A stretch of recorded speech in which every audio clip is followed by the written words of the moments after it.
안녕하세요. 브랜드 신입니다. 오늘은 보험 가입 시 고지사항 그렇게 중요한가요? 라는 주제를 가지고 이야기를 한번 해보려고 합니다. 보험을 한 번씩 가입해보신 분들은 고지사항이란 말을 접해보셨을 것입니다. 알릴 의무사항이라고도 하는데요. 보험을 여러 번 가입해보신 분들은 이 중요성에 대해서 잘 알고 계실 텐데 보험을 많이 접해보지 않으셨던 분들이나 처음 가입해보시는 분들은 이 중요성에 대해서 잘 모르시고 계시는 분들이 아주 많습니다.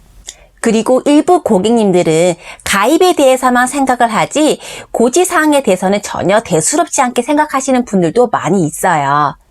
그래서 오늘 제가 이 주제를 택한 것이기도 하고요. 이 고지사항이란 게 너무나도 중요한 사항이기 때문에 반드시 꼭 정확하게 알려주셔야만 합니다. 그럼 이 알릴 의무 사항을 정확하게 알리지 않고 위반하였을 경우는 어떻게 될까요? 보험금 청구 시에 해지가 되거나 아니면 면책이 되는 그런 불이익을 당하게 될 수 있습니다.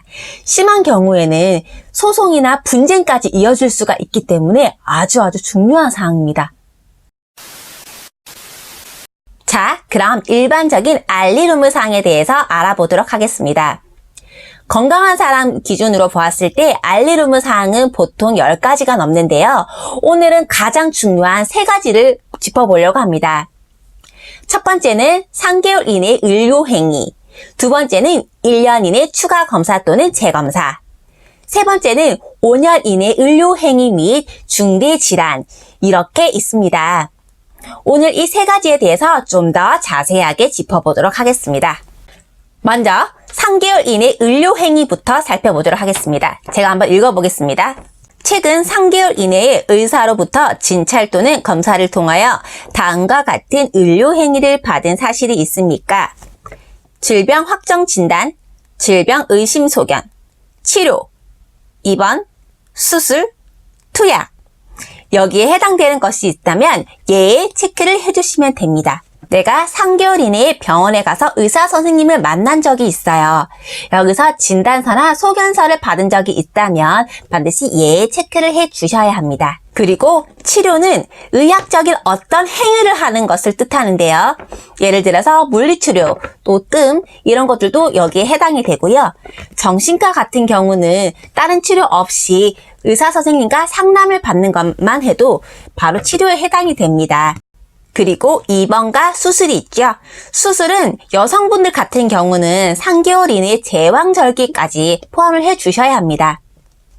그리고 투약 같은 경우는 처방전을 받으셨다면 체크를 해주셔야 합니다. 그리고 3개월 이내에 건강검진을 받은 적이 있으시다면 이 또한 고지를 해주셔야 합니다. 두 번째, 1년 이내 재검사 또는 추가 검사를 받은 적이 있는가? 자, 그럼 여기서 추가 검사와 재검사의 정의에 대해서 먼저 살펴보겠습니다. 추가 검사란 1차 정기검진에서 의사의 이상 소견에서 또 다른 검사를 받았다. 그러면 추가 검사에 해당이 됩니다. 재검사는 의사의 이상 소견에 따라 같은 검사를 받았다. 라면 재검사에 속합니다. 단순 정기검진이나 추적 관찰은 추가 재검사가 아닙니다. 다만 단순 정기검진이나 추적 관찰 중에 의사가 이상 소견으로 인해 같은 검사를 한 번 더 받게 한다든지 아니면 다른 정밀 검사를 받아보게 한다든지 이런 것들은 고지사항이 해당이 되니 반드시 고지를 해주셔야 합니다. 세 번째, 5년 이내의 의료행위와 11대 중대질병에 대해서도 한번 살펴보겠습니다. 최근 5년 이내에 의사로부터 진찰 또는 검사를 통하여 다음과 같은 의료행위를 받은 사실이 있습니까? 입원, 수술, 계속하여 7일 이상 치료, 계속하여 30일 이상 투약. 자, 여기서 5년 이내에 입원이나 수술하신 적이 있으시다면 반드시 고지를 해주셔야 합니다.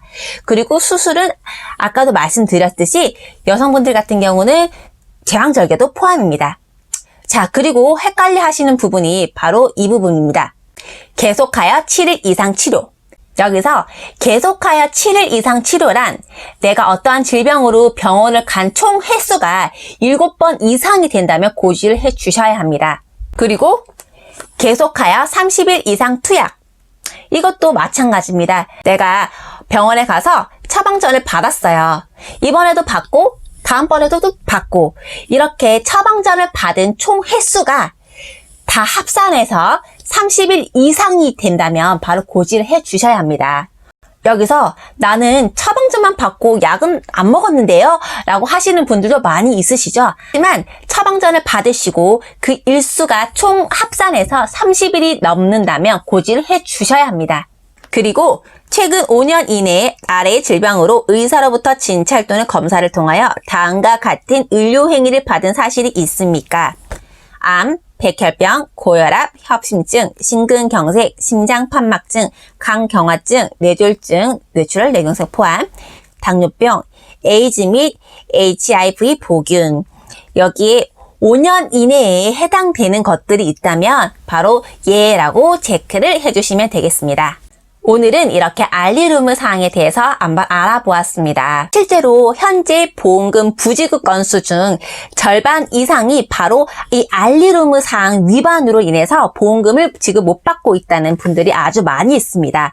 그러니 여러분들도 반드시 꼭 정확하게 사실대로만 말씀을 해주시면 되겠습니다. 이상 브랜드 신이었습니다. 좋아요와 구독 부탁드립니다.